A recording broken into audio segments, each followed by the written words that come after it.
Bolsonaro é condenado em segunda instância por ataques a jornalistas, indenização é no valor de R$ 50 mil. Essa ação, a qual o Bolsonaro foi condenado em segunda instância, saiu agora nesse mês de agosto, e ela foi movida aqui pelo Sindicato dos Jornalistas Profissionais no estado de São Paulo. E o autor dessa ação é o advogado Dr. Rafael Maia. E hoje a gente vai conversar um pouquinho com ele. Tudo bem, doutor? Tudo bem, pessoal? Tudo jóia. Rafael, a gente sabe que a ação é fruto de um longo trabalho desenvolvido aqui pelo jurídico do sindicato e que o jurídico se debruçou durante um bom tempo sobre esses desmandos do Bolsonaro e esses ataques contra os jornalistas. Você poderia contar um pouquinho dessa história pra gente?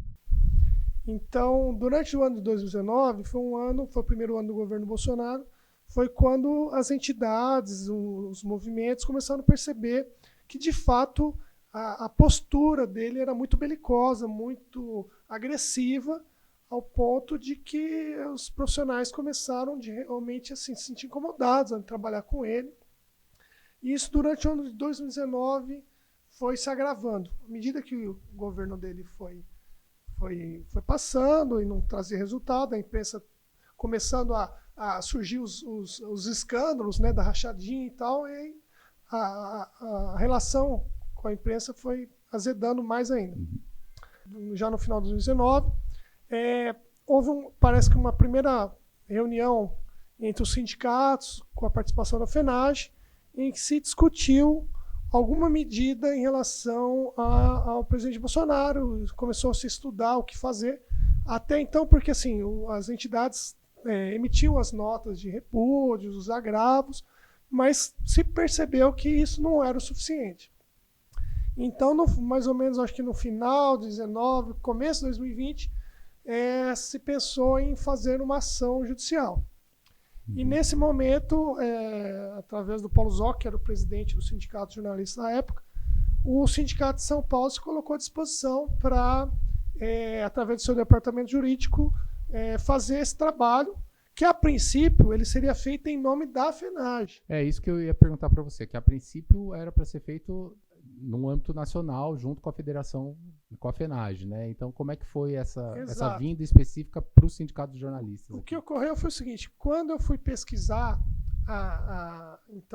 digamos assim, a questão e me envolver mais a fundo para trabalhar em relação a esse processo, eu levantei que a FENAGE ela já era coautora de um outro processo que participavam outras entidades, salvo engano, a ABI, acho que talvez artigo 19, algumas outras entidades que entraram com uma ação na Justiça Federal, em Brasília, contra o cercadinho do Bolsonaro. Tinha um cercadinho lá no Palácio do Alvorada, salvo engano. O famoso cercadinho. Que os jornalistas eram maltratados ali pelos apoiadores do presidente, que ria e estimulava. E havia uma ação em que a FENAGE, junto com essas entidades, pediu para que a presidência da República, contra o governo, estabelecesse algum mecanismo de segurança para os profissionais que trabalhavam ali. E pedia também um dano moral em relação aos fatos que estavam ocorrendo ali. Por eu entender que havia um risco de que a existência dessa ação fizesse com que a FENAGE não pudesse entrar com uma nova ação de danos morais, apesar de não ser contra a presidência, sim contra a pessoa física do Bolsonaro, que a gente entrou contra, para não haver esse risco que a gente chama no direito de litispendência, quer dizer, já há uma ação julgando a respeito desse mesmo tema por quem entrou, eu entendi que seria arriscado e seria melhor então que alguma entidade encabeçasse a ação que não a FENAGE. Então, se achou natural que nesse caso entrasse com São Paulo, já que São Paulo iria tomar a frente desse processo, fazer o desenvolvimento e ajuizar a ação em nome do Sindicato de São Paulo. Por isso que a ação foi feita em São Paulo, porque o Sindicato de São Paulo não poderia entrar com uma ação em outro estado, teria que ser em São Paulo, que é a nossa competência territorial, a nossa competência aqui sindical é dentro do estado de São Paulo. Então, a gente fez ação baseada no estado de São Paulo. E perguntar para você, qual é a característica dessa ação de danos morais coletivos, né? E também teve uma questão da fundamentação, né? Que a gente viu que no processo, né, você foi muito bem fundamentado através de uma série de problemas, né? E das reportagens que foram feitas ao longo do tempo, né? Você pode falar um pouquinho sobre isso? Então, assim, a gente decidiu-se que ia ser feito por São Paulo. E nesse momento eu comecei a fazer, digamos assim, o levantamento dos fatos, das informações, e calhou que foi em março de 2020 veio a pandemia. Então, quando eu comecei a trabalhar nisso, veio a pandemia. Deu um tempo que eu acho que todo mundo meio que suspendeu tudo e viu. E eu, na época da pandemia, eu estava em Belo Horizonte, eu fiquei lá. Fechado como todo mundo. Saí de São Paulo, fiquei lá. E comecei a fazer o levantamento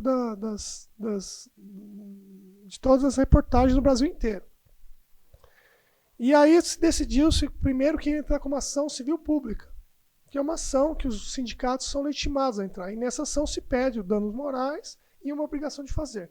A gente pediu o dano moral, que era um dano coletivo, arbitrado em R$100 mil, e também uma obrigação de fazer, que era que o Bolsonaro soubesse de fazer comentário em rede social relacionado à pessoa física de jornalistas. Uhum. Tá? Então, fiz o levantamento das reportagens no Brasil inteiro. Então, a ação ela é toda estruturada em que eu cito nos fatos todas as agressões feitas pelo Bolsonaro aos jornalistas, ou aos jornalistas especificamente, ou a categoria como um todo. Ele usava termos como mídia, imprensa, né? Então, que não tem uma pessoa, um destinatário, mas é para todos. O que é pior, que aí sim fica caracterizado que não era uma questão específica, era uma questão para toda a categoria. Sim. E eu fui fazendo um levantamento, então, dessas reportagens, e aí eu fui fazendo um levantamento de todas assim, reportagens no Brasil inteiro, de todos os veículos, então, de internet, de jornais impressos, televisão, rádio. Então, fui juntando esse material no processo. Então, fui falando, olha, em tal cidade aconteceu tal coisa, em tal cidade aconteceu tal coisa, apoiadores do Bolsonaro, ou o próprio Bolsonaro falou tal coisa. Então, isso assim, é muito interessante, porque você vê tanto a imprensa tradicional, quanto a imprensa alternativa, digamos assim, progressista, tem lá todo o material produzido pelos jornalistas que foram vítimas, porque os jornalistas eram atacados e, de fato, havia uma reprodução. Então a imprensa, nós como jornalistas, a gente produziu as próprias provas para ser utilizado na ação civil. Exatamente, são muitas, porque assim, não é uma ou duas, três reportagens, eram inúmeras, dezenas, né? E para, digamos, fechar esse levantamento, a gente junta estudos e relatórios tanto da FENAGE, quanto do Repórter Sem Fronteiras, quanto do artigo 19, e até mesmo da ABERT, que é a Associação Patronal de Rádio e Televisão, em que são monitoramentos de ataques a jornalistas em geral, que não foram feitos somente agora no governo Bolsonaro, que já eram feitos sempre. E eu fiz a demonstração de que os números explodiram durante o governo Bolsonaro. Uhum. E todos esses relatórios, sem exceção, apontavam Bolsonaro como o maior assediador, a maior fonte de ataques a jornalistas. Uhum. Então, isso tudo, digamos assim, fechou a demonstração, tanto pelas matérias variadas do Brasil inteiro, quanto pelos levantamentos de órgãos que fazem monitoramento das condições de trabalho dos jornalistas. Isso tudo somado aos ataques, não só do Bolsonaro, mas ataques de bolsonaristas e ataques de pessoas contra... pessoas que eram contra, por exemplo, na pandemia, surgiu muito ataques a jornalistas, porque os jornalistas eram as pessoas os profissionais estavam ali demonstrando as políticas erradas do governo. Uhum. Então, muitos jornalistas começaram a ser atacados por pessoas na rua, por terceiros, enfim. Então, a gente juntou isso também para mostrar que aqueles ataques, aquelas falas agressivas do Bolsonaro, elas geravam agressões físicas pelos seus apoiadores nas ruas para os profissionais. Então, a gente mostra também esse avanço, digamos assim, nessa, digamos, influência. Influência, né? do presidente que insuflando os apoiadores e pessoas ao seu entorno a passar a atacar os jornalistas, não só nas redes, mas também no mundo real, fisicamente. Sim, foi algo que a gente viu com muita frequência. Exato. Então lá tem jornalistas que sofreram agressões em manifestação, agressões em coberturas, em frente a órgãos públicos, em frente ao hospital. Então tem uma série de casos assim extravagantes que eu posso falar aqui para você. Então, enfim, e daí você conseguiu fazer essa peça. Fiz um levantamento, fiz uma peça, fiz a parte jurídica, né, a parte de fundamentação, e entramos com o processo no dia 7 de abril de 2021, que é o dia do jornalista. Um dia simbólico. Né? Esse processo ele tramitou durante o ano de 2021, porque o Bolsonaro criou, digamos, embaraços para ser citado. Tá? Demorou. Se apresentou no processo apenas em janeiro de 2022. Nós entendíamos que ele havia se apresentado fora do tempo, né? Estava revel, mas mesmo assim a defesa dele foi considerada, o juiz de primeira instância entendeu que ele fez fora do tempo, mas considerou os argumentos de defesa. Em defesa, ele basicamente alega que ele tinha liberdade de expressão e não contesta os fatos e as falas que ele teria, né, que ele falou e que a gente aponta que ele falou, ele não nega nenhuma. Então, depois em 2022, no dia, salvo engano, 7 de julho, ou 7 de junho, não sei agora ao certo, de 2022, eu sei que no dia da liberdade, dia Mundial da Liberdade de Imprensa, tem que ver certinho, foi divulgada a sentença de procedência. Né? Então foi bem interessante, né? Foi bem simbólico também. Teve uma repercussão muito grande. Ele recorreu depois para o Tribunal de Justiça. Em maio, o Tribunal de Justiça confirmou a sentença. Apenas o que o Tribunal de Justiça fez foi reduzir o valor dos danos morais arbitrados de 100 mil para 50 mil. Não me pergunte por quê, é subjetivo. O juiz tem essa possibilidade de arbitrar e eles entenderam lá que o valor de 100 mil era um valor muito alto, que 50 mil era suficiente, que é mais ou menos o que a justiça, infelizmente, o máximo que a justiça dá em caso de dano moral no Brasil. E depois ele entrou com o embargo de declaração, e aí sim ele inovou que nos embargos de declaração ele alega que as pessoas que foram objeto de ataques dele, na verdade eram jornalistas de esquerda e que deturpavam a verdade. Então ele confessa, entre aspas, o ilícito. Ele atacou seletivamente os jornalistas. Ele atacou seletivamente os jornalistas de esquerda e que esses jornalistas mentiam.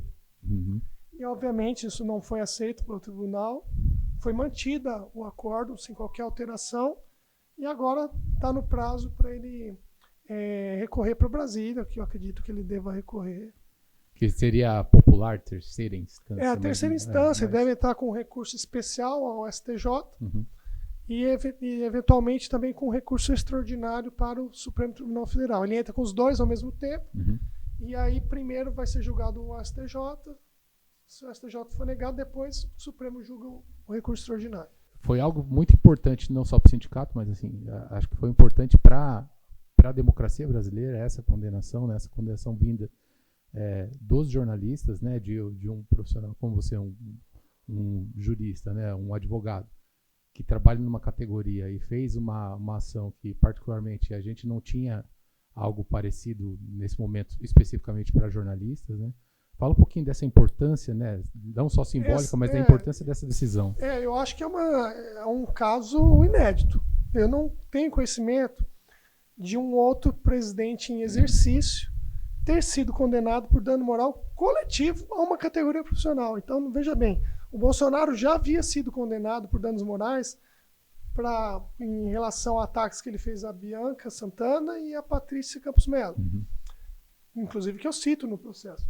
Mas eram ações individuais.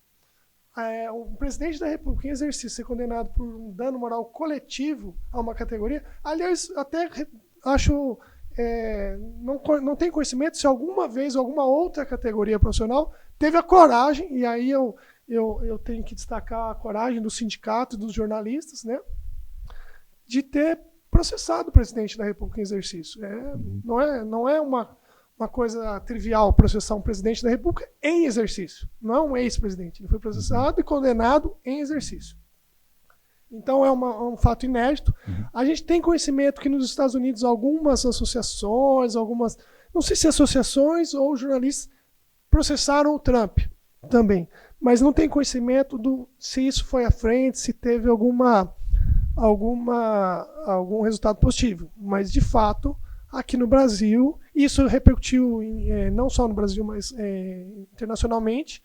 O presidente da República foi condenado por assédio moral a uma categoria profissional. Então, isso de fato é inédito, é muito importante. Eu acho que não só para o sindicato, para mim pessoalmente também como profissional, tem uma importância muito grande, é um caso emblemático, né? A gente se dedicou muitos dias, não é nem horas, para desenvolver esse processo, Espero que os tribunais superiores mantenham essa decisão, até porque os tribunais superiores não podem entrar na questão de provas e fatos. Então, a única coisa que a defesa do presidente vai poder alegar é, eventualmente, alguma questão jurídica, procedimental. Porque, em relação à prova, se houve ou não dano moral, é matéria fática. E isso os tribunais superiores não podem adentrar. Os tribunais superiores só discutem matéria de direito. Então, acho muito pouco provável, que essa decisão seja revertida em grau superior. A primeira, não a primeira, mas uma das diversas condenações que ele possa ter nos próximos anos, né? Eu acho que a condenação assim, coletiva foi a primeira, né? E agora tem as ações criminais e aí a gente, acompanhando as investigações e o que tem sido na mídia, a gente notou que a Polícia Federal tem investigado os atos antidemocráticos sobre 5 eixos, que eles dizem, né? E um dos eixos é ataque às instituições. E as instituições que a polícia tem demonstrado, digamos, nominado, seriam a Justiça Eleitoral, ao STF, a rigidez das urnas eletrônicas. E eu acredito que deva ser incluído aí também o ataque à liberdade de imprensa. Porque esses ataques que o Bolsonaro fez durante os 4 anos de governo dele aos profissionais, na verdade, foi uma forma de minar a liberdade de imprensa e prejudicar a disseminação de informação profissional para que ele pudesse utilizar o seu método de discurso direto com a população através de rede social, onde impera a fake news e não há nenhum tipo de contestação às suas ideias, a sua narrativa. Então, essa questão aí do que está sendo investigado, nós estamos estudando a possibilidade de levar ao Supremo Tribunal Federal elementos para que o Supremo inclua também, dentre as instituições que foram atacadas como modus operandi, dentro de todo esse ataque à democracia, esse ataque institucionalizado, esse ataque deliberado, sistemático contra os profissionais de imprensa, que, por sua vez, degringola a liberdade de imprensa, a liberdade de informação no país.